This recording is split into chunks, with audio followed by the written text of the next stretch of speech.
Good morning and welcome to our talk, GhostDNSbusters. Today we want to talk about how we've tracked and responded to a large-scale DNS hijacking campaign over the past 6 months. To introduce ourselves, I'm Josh Hopkins, a threat researcher with Team Cymru. And I'm Manabu Niseki. So I'm going to speak in English in this presentation, but please feel free to ask me a question in Japanese. 質問があったら日本語でお願いします。Yeah. Josh-san, please go ahead. Okay. So first of all, I want to introduce GhostDNS. So in doing so, I want to cover a couple of points. So number one, what is GhostDNS? Who are the targets and victims? Where we're at with attribution or not at this stage? Why we feel that GhostDNS is relevant to everyone, or the example of GhostDNS is relevant to everyone, and what the goals are for this presentation. So what is GhostDNS? It's, in simple terms, it's a DNS hijacking toolkit. We believe that it's sold on the dark web for approximately $450.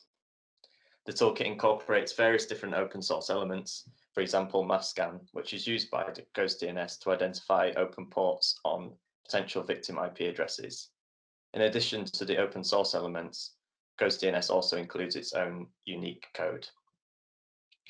Based on a number of sources, to date, GhostDNS has been used to target and compromise over 100,000 vulnerable SOHO routers. So who are the targets and victims of GhostDNS? Predominantly, these are residential internet users as a result of default or weak router passwords and outdated firmware. The victims are based mainly in South America, the majority of which are Brazilian, although we have seen some Argentinian users also being targeted. The end goal of GhostDNS is to harvest credentials, for example, banking information, and this information is then sold on the dark web at scale. So if you consider that a single bank account is sold for tens of dollars on the dark web, and you have the information that 100,000 routers have potentially been compromised, we're already talking about a multi-million-dollar venture by the attackers before considering any further monetary loss by the victims involved. So where are we at with attribution? Based on the targets of GhostDNS, who are predominantly based in Brazil, and also Portuguese language artifacts that we found, we believe that the attackers are also likely based in Brazil, although our work in this area continues in collaboration with CERT Brazil. Why do we think this is relevant to everybody? GhostDNS has been around for a number of years and is a fairly simple tool based on open source elements, as we've already discussed. But yet it's been hugely successful in targeting over 100,000 routers and victims. The way that we work is changing. As a result of COVID-19, more users are working from home and working remotely, and this is likely to continue for the foreseeable future. So therefore, we believe that SOHO routers are going to become an increasingly attractive target to attackers. So are we prepared for the new normal, for the new future, where sophisticated actors are targeting SOHO routers? If GhostDNS can be so successful with a simplified approach to targeting routers in this way, how will we manage or cope when sophisticated actors try to do the same? So the goal of this presentation is to explain how we hunt for GhostDNS using various different techniques, describe how we map out infrastructure, outline how victims are phished, and then to discuss how we've engaged with a national CERT using both good and bad examples of this. I'll now pass it over to Manabu to talk about how we start to hunt for GhostDNS. Okay, the next section is how to hunt the infrastructure. There are two methodologies. The first one is passive approach and another one is active approach. And also, additionally, Josh will present how to use traffic analysis technique. Anyway, first approach, the passive approach is using search engines. For example, search engines like Shodan and Census, because sometimes GhostDNS DNS changer is located in an open directory, and you can find common open directory by using G's terms, index of, name, last modified, and so on. So G's are the common keywords of Open Directory. And GhostDNS uses characteristic file names and directory names, so you can find GhostDNS DNS changer in an Open Directory by combining common Open Directory keywords and also GhostDNS specific terms. These are IP addresses which I've collected for years, and these are IP addresses used for GhostDNS, and you can see that GhostDNS uses common public cloud services and hosting services, for example, Azure, AWS, GCP, OVH, and so on. And also, GhostDNS phishing website uses the same SSL certificate again and again, so you can track it by using X509 hash and serial number. You can use X509 hash for census and serial number for showdown.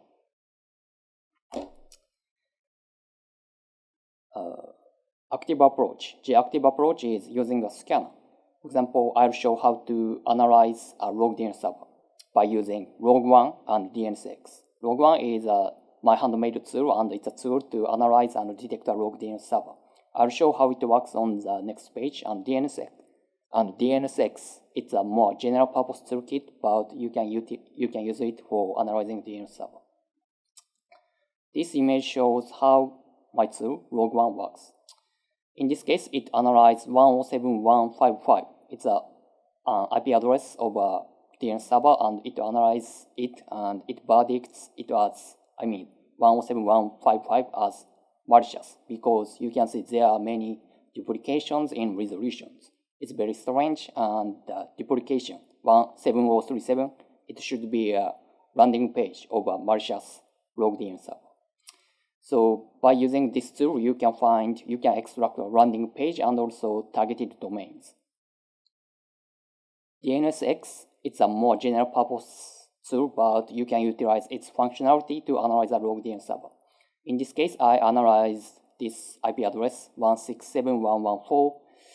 It's an IP address of a DNS server, and I analyzed it by using DNSX, and you can see that it also has a many duplication in this resolution. So 11190, it should be a landing page. Next example is how to find phishing website in a specific IP range. You can use HTTPX and range scan. Range scan is my handmade tool, but I don't recommend it because recently I realized HTTPX by Project Discovery is more powerful than my handmade tool. Note that you should manipulate the host header to check phishing site because GhostDNS targets specific domains, so it returns an empty response if you don't give the host header. But if you give the appropriate host header, it returns a phishing HTML. For example, if you give the kaiksagov.br as the host header, it returns a phishing HTML. So you should set a specific host to hand. This is an example usage of HTTPX. It scans this IP range 11190 blah blah blah, and it uses kaiksagov.br as the host header. And then it finds one phishing website. Sorry, it's not a good example. It only finds one phishing site, but you can use HTTPX like this. Justin, please start your presentation, your section. Thank you. So now we're going to talk about some traffic analysis techniques that we've used for mapping out GhostDNS infrastructure a little bit further from what Manabu has discussed. So the starting point for this analysis was collaboration. This was Manabu sharing the artifacts that he'd identified and then collaboratively analyzing those further. And we decided to focus on the DNS change element of the artifacts. So within this element, exploits for numerous route types were identified, including the one that we've displayed on screen here for DSL routers. And within these, we've identified a number of URI strings that we could search for to identify potential GhostDNS infrastructure. Before I go into a little bit more detail on the hunting that we did, I just want to explain what we mean by DNS changer. So GhostDNS has 3 modules within the DNS changer element. These are the shell, JavaScript, and PHP Python modules, all of which have a brute force function within them. But the PHP and Python module has a CGI script exploit included as well. Within our analysis, this exploit has appeared fairly prominently. It's also, I guess, a useful tool for the attackers because it bypasses the need for a brute force attack. And the credential list that they're using for brute forcing is fairly limited, based on default passwords such as admin. The evidence of the exploit is also identifiable within URI strings. So we've been using that string to search for examples of GhostDNS trying to alter the DNS settings of potential victims. So here we've queried for the string dnsconfig.cgi, and we've identified here a number of victims having their router settings updated by infrastructure connected to GhostDNS. Within the examples, you can see there's a primary or rogue DNS server that's used by the attackers and provides information for a specific set of websites when the victims attempt to browse them. All of the web traffic is directed to a secondary legitimate DNS server. In this case, it's one of Google's public DNS servers. We've also seen Cloudflare DNS servers being used in the same way. This provides a certain level of persistence for the actors in the sense that to the victim, when they're accessing websites that they access on a day-to-day basis, there's no interruption to those activities. And it's only when they visit a website of interest to the attackers that they might potentially notice a change. So having used the DNS changer URI strings to identify potential victims, we then pivot on the victims to look at all DNS connections that they make and use this methodology to identify further rogue servers. Using a system of confirmation to basically look at various different victims and the DNS servers that they're using, we're able to identify further rogue servers. We further confirmed that they're rogue servers based on other characteristics that we know are associated with GhostDNS. In the example that we've shown on screen, here's two rogue servers that are being hosted on OVH infrastructure.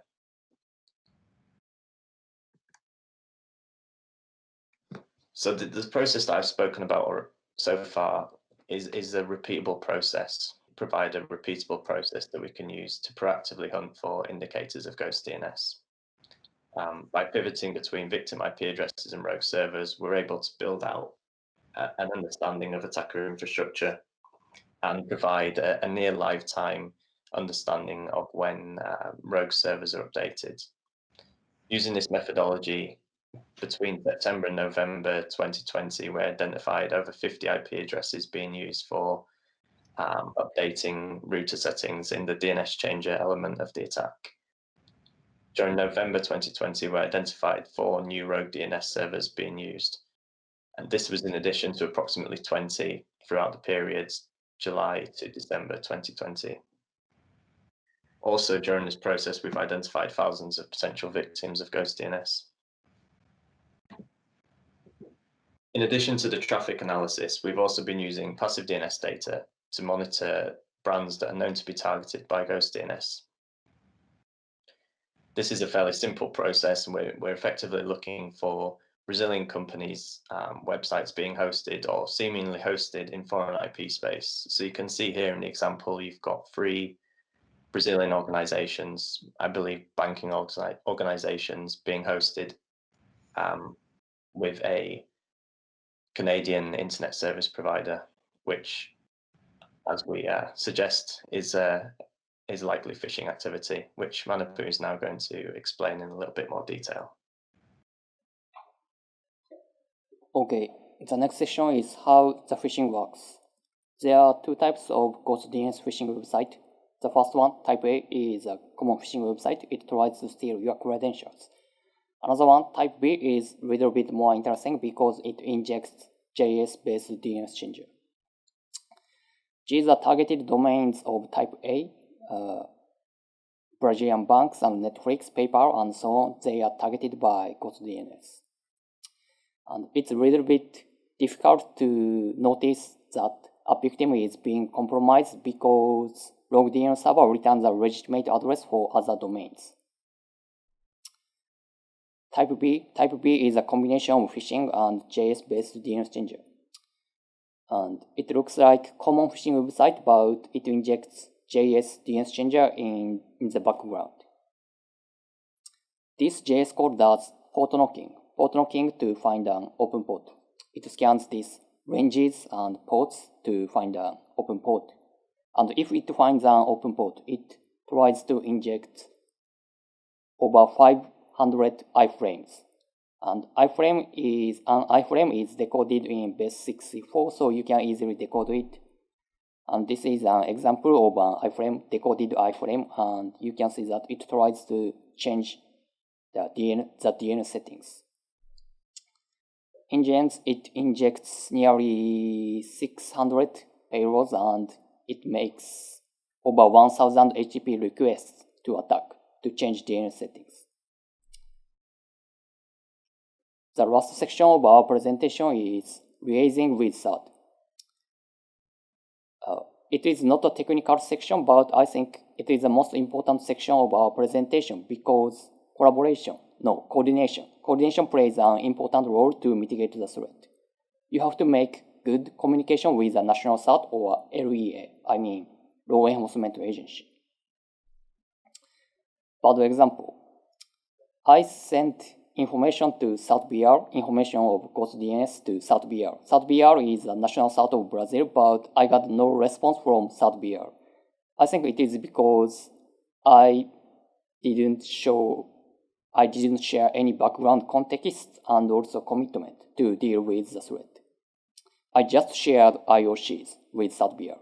I think it was not the right attitude. I should show more commitment or dedication to deal with this threat. Sharing is caring, but the way of sharing matters. Justin, please start your part. It should be stated at the beginning here that we have an existing relationship with CertBR, which is based on previous collaboration with them.